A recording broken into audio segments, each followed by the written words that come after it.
பாரிஜாதம் 43 இறுதி அத்தியாயம்.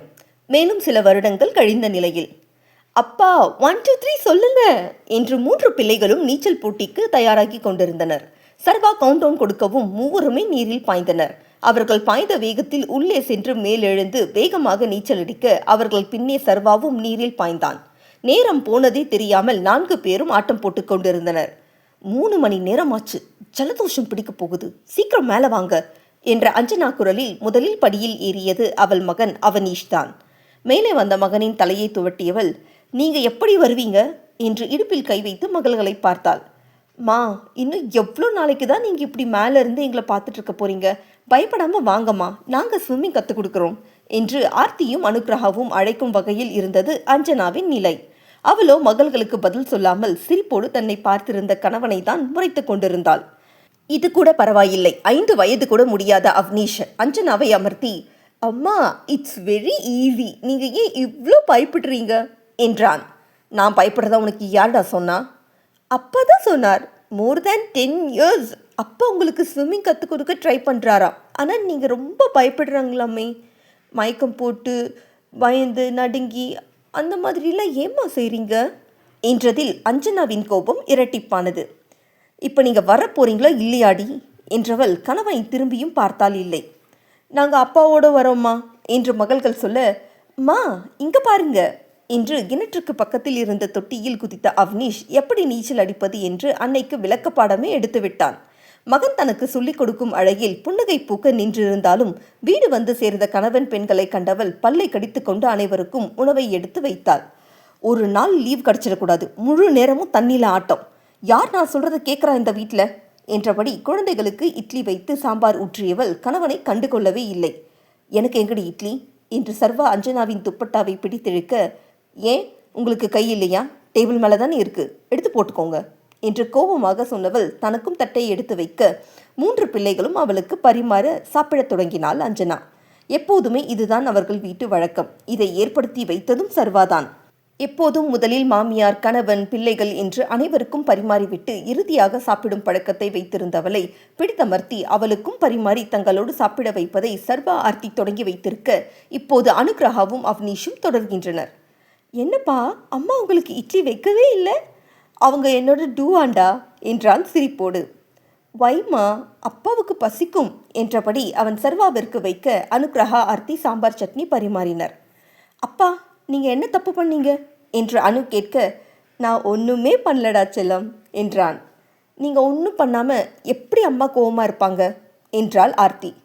அதை நீங்கள் அவங்க கிட்ட தான் கேட்கணும் என்றான் சிரிப்போடு. சரி சொல்லுங்கம்மா, உங்களுக்கு என்ன கோபம்? ஒன்றும் இல்லை, சாப்பிடுங்க. இல்லை, ஏதோ இருக்கு, சொல்லுங்கம்மா. சரி, உங்கள் அப்பா எனக்கு ஸ்விம்மிங் கற்றுக் கொடுக்க மாட்டேங்கிறாரு, அதுதான் கோபம். போதுமா? இப்போ சாப்பிடுங்கடி. நீங்கள் தான் கற்றுக்க வர மாட்டேங்கிறீங்க. நாங்கள் எத்தனை முறை கூப்பிடுறோம், நீங்கள் கிணத்து மேலே உட்காந்துட்டு பார்க்குறீங்களே தவிர்த்து தைரியமாக இறங்க மாட்டேங்கிறீங்க. அப்பா மேலே நம்பிக்கை வச்சு இறங்குங்கம்மா. எங்கள் எல்லாருக்குமே அவர் தானே கற்றுக் கொடுத்தார், உங்களுக்கும் கற்றுக் கொடுப்பார். எல்லாரையும் விட குட்டியான இவனே கற்றுக்கிட்டான், ஆனால் உங்களுக்கு அப்பா மேலே நம்பிக்கை இல்லை என்று பிள்ளைகள் அனைவரும் அவளுக்கு எதிராக திரும்ப இன்னுமே கணவனை முறைத்தாள். சர்வாவோ கட்டுப்படுத்த முடியாத சிரிப்போடு தட்டை எடுத்துக்கொண்டு அங்கிருந்து நகர்ந்து விட்டான். சரி சரி, உங்கள் அப்பா நல்லவர் தான், வல்லவர் தான், ரொம்ப நல்லா தான் கற்றுக் கொடுப்பார். நான் தான் தண்ணியை பார்த்து பயப்படுற மக்கு ஸ்டூடெண்ட், போதுமா என்றால் பிள்ளைகளை சமாளிக்க முடியாமல். அப்படியெல்லாம் சொல்லாதீங்கம்மா, யாருமே மக்கு கிடையாது. யூ ட்ரை யூ வின் என்றான் அவனீஷ். சரிடா பெரிய மனுஷா, நாளைக்கு நீங்கள் ஸ்கூலுக்கு கிளம்புங்க, அதுக்கப்புறமா நான் ட்ரை பண்ணி வின் பண்ணுறேன் என்றவள் பிள்ளைகள் உண்டு முடிக்கவும் பாத்திரங்களை எடுக்க 3 பேரும் ஆளுக்கு ஒன்றாக எடுத்து வைத்து டேபிளை சுத்தம் செய்தனர்.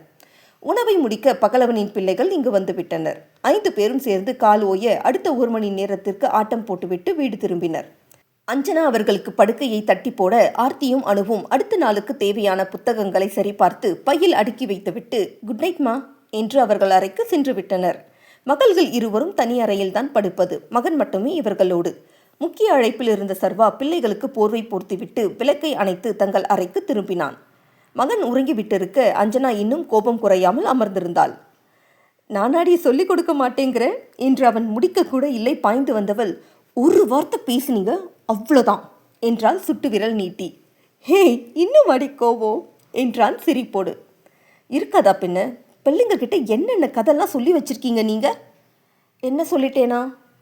என்னமோ நீங்கள் கற்றுக் கொடுக்க ட்ரை பண்ணுறப்பெல்லாம் நான் மயக்கம் போட்டுடுறேன்னு சொல்லி வச்சுருக்கீங்க. நான் எப்போ மயக்கம் போட்டேன் என்றாள். எங்க நீ மயங்கினதே இல்லைன்னு சொல்லு பார்ப்போம் என்று சர்வா புருவம் உயர்த்த, அதுவும் இதுவும் ஒன்றா? எதுவும் என்று தன் எதிரே நின்றிருந்தவளை இழுத்து மடியில் அமர்த்தினான் சர்வேஸ்வரன். தெரியாத மாதிரி கேட்காதீங்க என்று அவன் மீசையை பிடித்திழுக்கவும், குழந்தைக்கு புரிகிற மாதிரி சொன்னேன்டி செல்லம். ஆனால் நீங்கள் சொன்னதை வச்சு நண்டு சிண்டல்லாம் என்னை எப்படி கிண்டல் பண்ணுது தெரியுமா? சரி விடு, இனி அப்படி சொல்ல மாட்டாங்க, நான் கற்றுக் கொடுக்குறேன். யாரு? நீங்களா? என்னடி சந்தேகம், சாட்சாத் நானே தான்.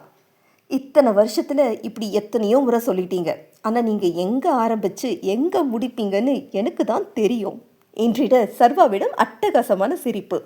இத்தனை வருஷமும் நீங்கள் நினச்சதை தான் நடத்திட்டுருக்கீங்க. ஒரு நாளாவது நான் நினச்சதை நடத்தி கொடுத்துருக்கீங்களா? இப்போ என்ன, உனக்கு ஸ்விம்மிங் கற்றுக்கணும் அவ்வளோதானே? இன்னும் 2 நாள் டைம் கொடு, அதுக்கப்புறம் சொல்லிக் கொடுக்குறேன். நிஜமாக இந்த முறை ஏமாற்ற மாட்டீங்களே என்று நம்பிக்கை இல்லாமல் கணவனை பார்த்தாள். அடியே, நம்பிக்கை வைடி, கண்டிப்பாக கற்றுக் கொடுக்குறேன். ஓகே, ஆனால் நான் ஸ்விம் சூட் போட மாட்டேன். உங்கள் பிள்ளைங்களுக்கு எப்படி சொல்லிக் கொடுக்குறீங்களோ அப்படி தான் எனக்கும் சொல்லிக் கொடுக்கணும். வேறு ஏதாவது செட்டை பண்ணிங்க அவ்வளோதான் என்றாள் செல்ல மிரட்டலோடு. சரி, பண்ண மாட்டேன். ரொம்ப சமத்தாக ஒத்துக்கிட்டீங்க. எனக்கு என்னமோ உங்கள் மாடுலேஷனே சரியில்லைன்னு தோணுது. நான் நம்ப மாட்டேன்ப்பா என்றிட, ஹேய் நம்படி, கண்டிப்பாக நீச்சல் கற்றுக் கொடுத்து உன்னை சாம்பியன் ஆக்காமல் விடமாட்டேன் என்று சூளுரைத்தபடி விளக்கை அணைத்த சர்வேஸ்வரனின் கரங்கள் மனைவியையும் அள்ளிக்கொண்டது. பருவம் எய்திய ஆர்த்தியின் பூப்புனித நீராட்டு விழாவை முன்னிட்டு சர்வேஸ்வரனும் அஞ்சனாவும் அதிகாலையே ஐயர் கொண்டு வீட்டில் யாகம் வளர்த்து பூஜை செய்து முடித்திருந்தனர். வீடே அவர்கள் உறவினர்களால் நிரம்பி வழிந்து கொண்டிருந்தது. வெள்ளை வேட்டி சகிதம் மகளின் விசேஷ நாளில் பம்பரமாய் சுழன்று கொண்டிருந்த சர்வாவை நிறுத்தி, என்னங்க ஃபோட்டோகிராஃபர் எங்கே போயிட்டாங்க, கொஞ்சம் கூப்பிடுங்க என்றாள் அஞ்சனா. அதுதான் பூஜை முடிச்சிருச்சு அஞ்சு. ஆமாங்க, ஆனால் இன்னும் கொஞ்சம் நேரத்தில் ஆர்த்திக்கு மேக்கப் பண்ண ஸ்டார்ட் பண்ணிவிடுவாங்க. அதுக்குள்ளே இப்போ போட்டிருக்க தாவணியில் கொஞ்சம் பிக்சர்ஸ் எடுத்துடலாம். சரி இரு, கூப்பிடுறேன் என்று சர்வா ஃபோட்டோகிராஃபருக்கு அழைக்க அவன் மகளோ அவனை உள்ளே அழைத்தாள். என்ன வேணும் என் சிண்ட்ரெல்லாவுக்கு என்றபடி சுபா கொண்டு வந்து ஜூஸோடு மகளிடம் சென்றான். டயர்டாக இருக்கா தங்கம் என்று மகள் முகத்தில் பூத்திருந்த வியர்வையை ஒற்றி எடுத்தவன், இன்னும் கொஞ்ச நேரத்தில் ஃபங்க்ஷன் ஸ்டார்ட் ஆகிடும், இப்போ ஜூஸ் குடிங்க என்று தானே மகளுக்கு புகட்டினான். குடித்து முடித்தவள் சர்வாவின் தோல் சாய்ந்தபடி, அப்பா இன்னையோட எல்லா ரெஸ்ட்ரிக்ஷன்ஸும் ஓவர் தானே, நான் பகலவன் மாமா வீட்டுக்கு போகலாமா? தாராளமாக போகலாம். அங்கே மட்டும் இல்லை, என் சிண்ட்ரெல்லாவை இந்த ஒரு வாரம் எங்கேயும் போக விடாமல் கட்டி வைக்காத குறையா அடைச்சி வச்சதுக்கும் சேர்த்து நாம் சுற்றலாம், ஓகேவா? பா, என்னோட நல்லதுக்காக தானே இப்படி வீட்டோடு இருக்க வச்சாங்க. ஆனால் எனக்கு தான் எங்கேயும் போகாமல் ஒரு மாதிரி இருக்குது, அதுதான் கேட்டேன். இன்றைக்கி ஒரு நாள் மட்டும் பொறுத்துக்கோங்க தங்கம், நாளைக்கே நம்ம பீச்சுக்கு போகலாம் என்றிட அணுவுக்கும் அவனீத்துக்கும் மூக்கு வியர்த்து விட்டது. அக்காவை மட்டும் கூட்டிகிட்டு போவீங்களா? அப்போ நாங்கள் என்று ஆளுக்கு ஒரு புறமாக சர்வாவை பிடித்து கொண்டனர். எல்லாரும் தாண்டா போகிறோம் என்று பிள்ளைகளை சமாதானப்படுத்திட அங்கே வந்து சேர்ந்தார் திலகா. சர்வா உன்னை பார்க்க வந்திருக்காங்க என்றதுமே, இதோ வரமா என்றவன் வெளியே செல்ல அடுத்த 1 மணி நேரத்தில் விசேஷம் ஆரம்பித்தது. தன் மூத்த மகளின் முதல் விசேஷத்தை அத்தனை கோலாகலமாக சர்வா நிகழ்த்த ஊரும் உறவும் ஆச்சரியத்தில் வாயடைத்து போனது. அனைவரும் ஆர்த்திக்கு நலங்கு வைத்து இறுதியாக ஆலம் சுற்றி முடிக்கவும் பந்தி ஆரம்பித்தது. அஞ்சலியும் சுனிதாவும் ஆர்த்தியை அழைத்து சென்று வேறு உடைகள் மாற்ற வைத்து புகைப்படம் எடுக்க வைத்தனர். ஒரு வழியாக கூட்டம் குறைந்து நெருங்கிய சொந்தங்கள் மட்டுமே இருக்க ஆர்த்தியின் தோழிகள் அவளோடு பேசிக்கொண்டிருந்தனர். ஆர்த்தி, அஷுப்பா கால் பண்ணியிருக்காங்க பாரு என்று அஞ்சனா தன் மொபைலை கொடுத்து சென்றாள். ஏன் அஷுப்பா நீங்கள் வரல? நான் உங்கள் மேலே செம கோபமாக இருக்கேன் என்றாள் ஆர்த்தி. சாரி செல்லம், எதிர்பாராத விதமாக நான் இங்கே மாட்டிக்கிட்டேன், நாளைக்கு வந்துடுறேன் என்று அஸ்வின் சமாதானம் செய்யவும் கைபேசியை அணைக்க சென்றவளிடம், ஹே ஒரு நிமிஷம் என்று அதை வாங்கி பார்த்தாள் பிருந்தா. கைபேசியில் ஸ்க்ரீன் சேவராக அஞ்சனா சர்வாவின் திருமண புகைப்படம் இருப்பதைக் கண்டு, ஏய் என்னடி இது, உங்கள் அப்பா அம்மாவுடைய கல்யாண ஃபோட்டோவில் நீ இருக்க, 2 முறை அவங்க கல்யாணம் பண்ணிக்கிட்டாங்களா என்றாள்.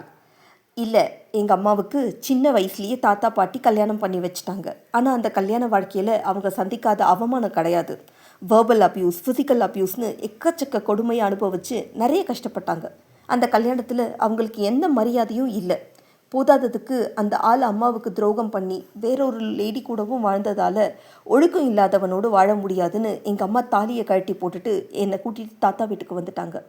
அதுக்கப்புறம் தான் அப்பா அம்மாவை கல்யாணம் பண்ணிக்கிட்டாங்க. அப்போது இவர் உன்னோட நிஜ அப்பா கிடையாதா? நிஜ அப்பானா எந்த அர்த்தத்தில் கேட்குற என்றவளின் பார்வை கூர்மை பெற்றது. ஹே சாரிடி, தெரியாமல் சொல்லிட்டேன், உனக்கு ஹர்ட் ஆகிடுச்சா? அதெல்லாம் இல்லை, ஆனால் நீ எந்த அர்த்தத்தில் கேட்டிருந்தாலும் உங்கள் அப்பா, இவ அப்பா, ஏன் மற்ற எல்லாரோட அப்பாவை விடவும் என் அப்பா ஒரு படி மேலேன்னு தான் சொல்லுவேன். உங்கள் அப்பாலாம் உங்கள் மேலே எந்த அளவுக்கு பாசம் வச்சுருக்காரோ அதை விட அதிகமாக என்னோட அப்பா என் மேலே வச்சுருக்கார். என் 5 வயசு வரைக்கும் அதுக்கு முன்னாடி இருந்த அந்த ஆளோட முகம் கூட எனக்கு நினைவில்லை. எனக்கு நினைவு தெரிஞ்சு நான் அப்பான்னு வாய் நிறைய கூப்பிட்டது என்னோட அப்பாவை தான். ஒரு அப்பா எப்படி இருப்பார்னு என் அப்பாவை பார்த்து தான் தெரிஞ்சுக்கிட்டேன். எல்லா உறவும் ரத்தத்தால் தீர்மானிக்கப்படுறது கிடையாது. அப்படி தான் என் அப்பாவும். He is the best daddy in the world. என் தங்கச்சி, தம்பி, நான் எங்கள் 3 பேருக்கும் அவர்கிட்ட என்றைக்குமே நீங்கள் வித்தியாசத்தை பார்க்க முடியாது. இன்னும் சொல்லப்போனால் என் தம்பி தங்கச்சியை விட அவரோட பாசத்தை அதிகமாக அனுபவிச்சுட்ருக்கிறவன் நான். நீங்கள் அப்பாவுக்கு என்ன டெஃபினிஷன் வச்சுருக்கீங்களோ அதை விட ஒரு படி அதிகம்தான் எங்கள் அப்பா என்று வேட்டியை மடித்து கட்டிக்கொண்டு காற்றில் அசையும் தன் பேனரை இழுத்து கட்டி கொண்டு இருந்த தந்தையை பெருமிதத்தோடு பார்த்தாள் ஆர்த்தி. ஆர்த்தி, ஃபேமிலி ஃபோட்டோ எடுக்கணும், சீக்கிரவா என்று அழைத்தாள் சுபா. வந்துட்டேன் அத்தை என்று வெளியில் செல்ல அங்கே வெங்கடேசன் குடும்பத்தோடு நந்தினி, சுனிதா, சுபா குடும்பமும் புகைப்படம் எடுக்க தயாராக காத்திருந்தது.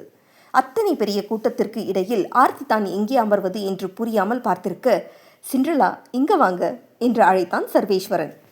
சர்வா அஞ்சுவின் மத்தியில் ஆர்த்தி அமர, சர்வாவின் மறுபுறம் அனுகிரகாவும் அஞ்சுவின் மடியில் அவனீஷும் அமர்ந்திருந்தனர்.